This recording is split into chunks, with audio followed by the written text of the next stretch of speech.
পুরনো ঢোল নতুন বাজনা। দীর্ঘদিন ধরে আওয়ামী লীগ ও তাদের দোসররা বলে আসছে, বিএনপি আমলে নাকি বাংলাদেশ 5বার দুর্নীতিতে চ্যাম্পিয়ন হয়েছিল। কিন্তু আসল তথ্যটা কি? তথ্যের ভিতরে ঢুকলে দেখা যায় এর পেছনে রয়েছে ভিন্ন গল্প।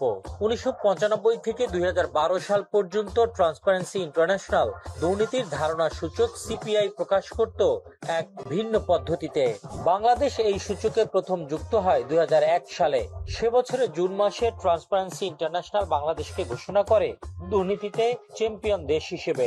তাদের সূচকে দেশের স্কোর ছিল 10-এর মধ্যে 0.4। তবে যেটা অনেকেই জানে না কিংবা জানলেও বলে না, সেটি হলো আগের 3 বছরের দুর্নীতি বিশ্লেষণ করে এই সূচক তৈরি করত সংস্থাটি। অর্থাৎ হাসিনার শাসন আমলের 3 বছরের দুর্নীতির কারণে 2001 সালে দুর্নীতিতে চ্যাম্পিয়ন হয় বাংলাদেশ। বিএনপি ক্ষমতায় আসার মাত্র 10 মাসের ব্যবধানে বাংলাদেশের স্কোর 0.4 থেকে বেড়ে হয় 1.2, অর্থাৎ দুর্নীতি কমতে শুরু করে। 2003 সালে স্কোর 1.3, 2004-এ 1.5, 2005-এ 1.7 এবং 2006 সালে বেড়ে দাঁড়ায় 2.0। অর্থাৎ বিএনপি আমলে দুর্নীতি ধারাবাহিকভাবে হ্রাস পায় এবং বিএনপির সময়েই বাংলাদেশ দুর্নীতির চ্যাম্পিয়ন তকমা থেকে মুক্ত হয়ে তৃতীয় অবস্থানে উঠে আসে। তাহলে বাংলাদেশকে দুর্নীতির চূড়ায় তুলেছিল কারা?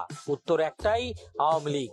আর দুর্নীতি কমিয়েছিল বিএনপি সরকার। তবু এই তথ্য বেশিরভাগ গণমাধ্যমে আসেনি কখনো। প্রোপাগান্ডা ছড়িয়ে মানুষের মনে গেঁথে দেওয়া হয়েছে বিএনপি আমলেই দুর্নীতি ছিল চূড়ান্ত রূপে।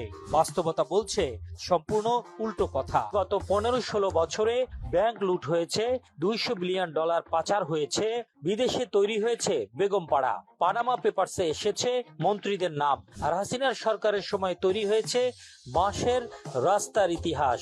ইতিহাস সবসময় নীরব থাকে না, এক সময় সত্য ফিরে আসে, আর মানুষ তখন বুঝতে পারে কে দেশকে এগিয়ে নিয়েছে আর কে শুধু প্রতিপক্ষকে দোষ দিয়ে নিজের অপরাধ আড়াল করেছে।